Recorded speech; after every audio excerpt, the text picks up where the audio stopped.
Hello, I'm Avis Kalfsbeck, and this is the Peace is Here podcast. Welcome to Peacewarts, School of Peacecraft and Inquiry, where we practice the skills of peace through short daily classes. We take the peace work seriously, but not ourselves. If you're joining us mid-school year, you're not late. Orientation begins at episode 198.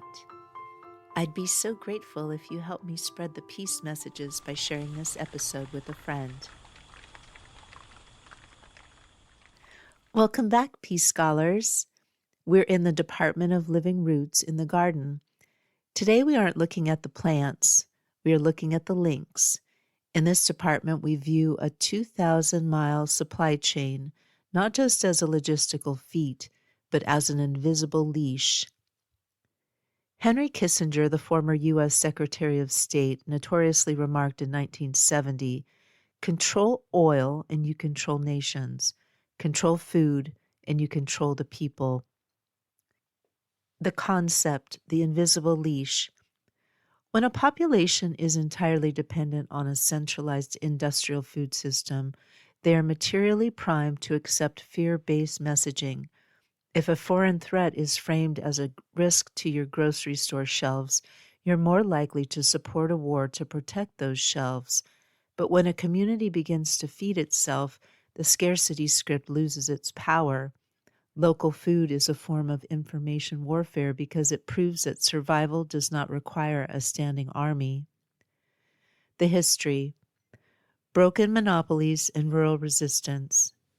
Our lesson today is about the historical proof that feeding ourselves breaks the cycle of dependency and inoculates us against the propaganda of conflict. To understand the danger of dependency, we look at the 1941 Great Famine in Athens. During the Axis occupation, when the military alliance of Nazi Germany, Fascist Italy, and Bulgaria invaded the country, the centralized food distribution system was seized. Because the city had become entirely dependent on imports and state-controlled grain, over 300,000 people starved in a single winter.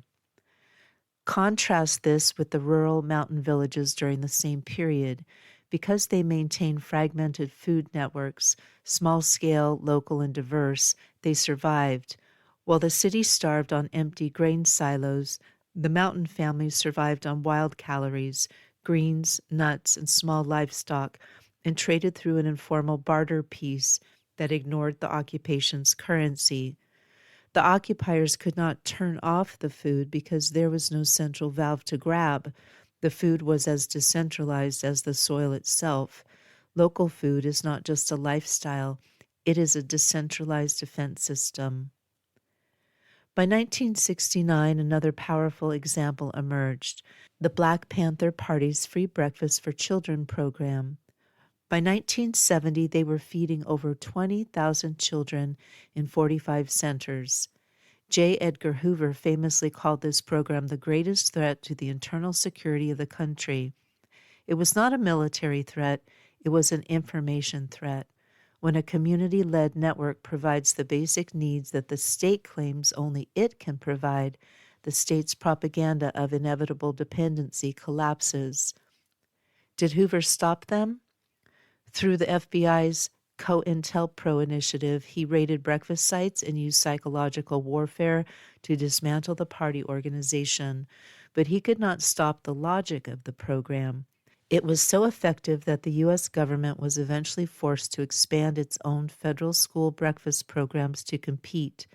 By feeding the people, the Black Panthers broke the psychological monopoly of the state. The thesis: the 1963 pivot in the vaccine of literacy. In the period we call the Great Disarmament, we see the 1963 Russian wheat deal. For the first time, the United States sold massive amounts of grain to its Cold War rival.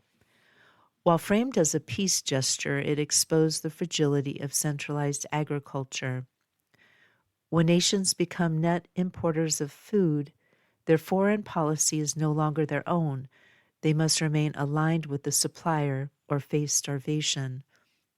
This is why local food literacy, knowing how to save a seed or maintain a community garden, is a vaccine against propaganda.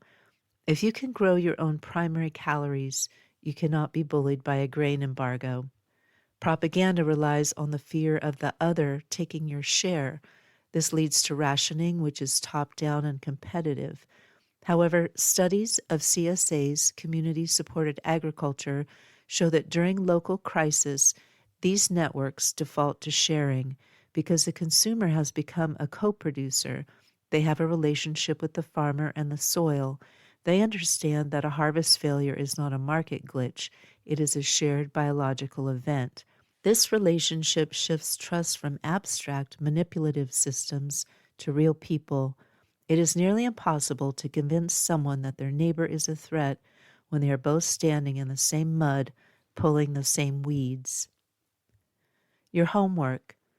1. Look up the history of the Black Panther free breakfast program and read why the FBI considered it a threat.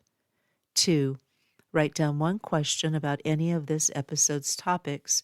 If you don't have a question, just write no question. 3. Optional. Journal for 5 minutes about your trust map. Who do you trust more to feed you in a crisis?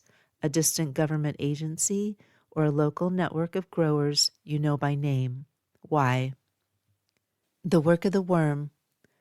The worm does not read the news, does not know about global trade deficits or grain embargoes. It just keeps work in the local patch, making sure the roots have what they need to stay strong. In this landscape, every local link forged is a wire cut from the machinery of war, a quiet breaking of the leash that binds the abstract system to the table. Until our next class, keep your feet in the living roots. Class dismissed. Thank you for listening. If you'd like to support the Pieces Here podcast, the most helpful way is to follow it wherever you're listening. It helps share the message with others. You can also support this piecework at my Patreon for $4 a month, about what a used paperback goes for these days. Just go to Patreon at patreon.com/Avis Kalfsbeck. That's AVISKALFSBEEK. My most recent book is Mana Mutante, a best friend eco-fiction novella about food systems, featuring Tilly, Camas, Pedro, and the rest of the gang. It's book 6 in the Pedro the Water Dog Saves the Planet series and is available wherever you buy books. You can find all of my peace projects and stay in touch at aviskalfsbeck.com. Music is by Javier Peque Rodriguez. Sound effects are from Pixabay. Regarding peace, we need not delay or despair. We are not late. We are right on time to love. We are all scholars of peace. Listen for the peace.